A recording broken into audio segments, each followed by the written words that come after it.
ब्रह्ममुरारिसुरार्चितलिङ्गं निर्मलभासितशोभितलिङ्गम्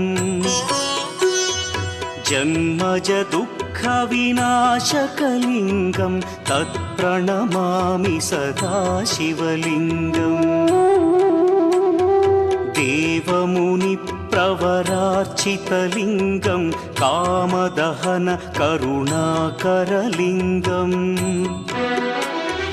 रावणदर्पविनाशकलिङ्गं तत्प्रणमामि सदा शिवलिङ्गम्